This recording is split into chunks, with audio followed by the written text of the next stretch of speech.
स्मृति ma'am, हार्दिक अभिवादन। शुद्ध हिंदी है, शुद्ध हिंदी क्या, हार्दिक अभिवादन, और उसको कहा जाए गुड इवनिंग। पवित्र भावों से लेकर के छोटी सी एक वीडियो के साथ एक अनुभूति आप तक भेज रहे हैं। इसका पवित्र उद्देश्य यही है कि जो बहुत करुणा, दया, प्रेम, संघर्ष और बहुत व्यवस्थित जीवन जीते हैं, उनको हृदय से सम्मान करना, नमन करना ज़रूरी हो जाता है। इसलिए ज़रूरी हो जाता है कि ईश्वर को तो हृदय की आँखों से देखा जा सकता है, लेकिन ईश्वर को मानने वाले लोग, ईश्वर को हृदय से स्वीकारने वाले लोग जितने व्यवस्थित होते हैं, उनकी परख ये आँख करती है, मन करता है, और कई बार आँख नम भी हो जाती है।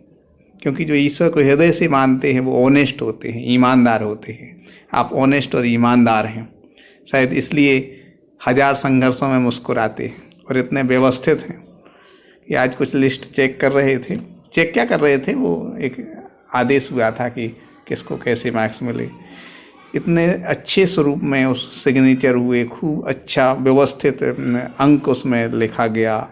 ऐसा मन हुआ कि कौन है, देखा कि अरे बहुत व्यवस्थित व्यक्तित्व। व्यवस्थित व्यक्तित्व कोई चमड़ी से नहीं होता, कोई गोरा हो, काला हो, सुंदर हो।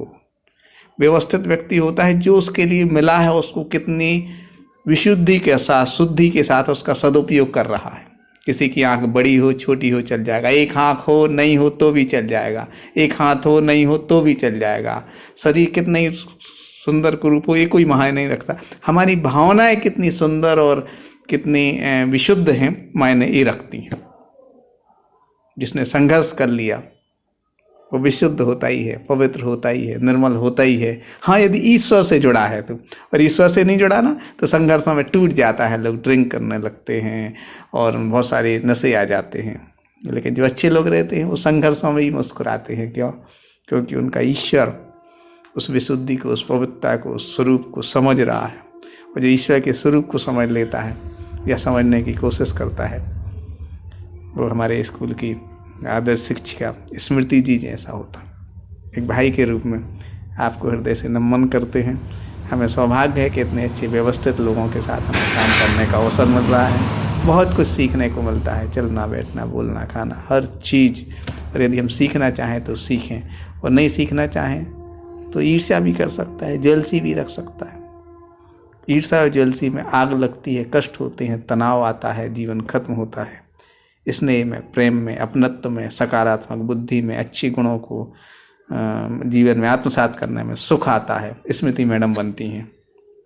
जन्म से ऐसी नहीं होंगी आप, आपके जीवन ने आपको यहाँ तक सिखाया है, और उस सीख से आप मुस्कुराती हैं और लोगों को, बच्चों को मुस्कुराने की सीख देती हैं। ये आदर्श शिक्षिका के गुण हैं, और यही वास्तव में जीवन है।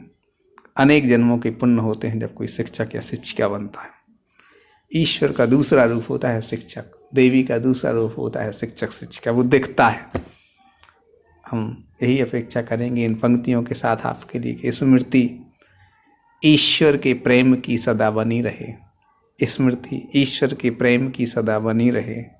आँख नम रहे, दुखियों के दुख में बहती रहे, कहती रहे हम तो हैं आपके साथ। माँ रूप में, बहन रूप में, भाई रूप में, कोई भी रूप, स्वरूप कोई भी हो, लेकिन वो संबल होता है, आत्मीयता होती है, वो ईश्वर से जोड़े रखती है। जो सेंट मरियम थ्रेसा में थी, मदर टेरेसा में थी, सभी सिस्टर्स में है। और उन सिस्टर्स को समझने वालों में आपको हृदय से सम्मान, आपकी बिटिया को खूब सारा स्नेह, प्रेम, और आपके जीवन साथी, हमारे रिश्ते में यदि आपको बहन मानते हैं तो हमारे बहनों होगी, उनको भी हृदय से सम्मान, अभिनंदन, नमन कि अच्छा जीवन साथी आप हैं, अच्छे वो होंगे। सब अच्छे ही अच्छे मिलते हैं तो दुनिया अच्छी हो जाती है, और फिर सबसे अच्छे ईश्वर से जुड़ जाती है। हम ईश्वर से जुड़ें। आप अपनी आँख नम रख के ईश्वर को देखें, सुख बहुत है। और यदि हम सुखी होना चाहते हैं तो करुणा, दया से भरे रहें। अच्छी अच्छी स्मृतियों को स्मृति में संजोए रखें। ढेर सारा सम्मान, अभिनंदन, नमन।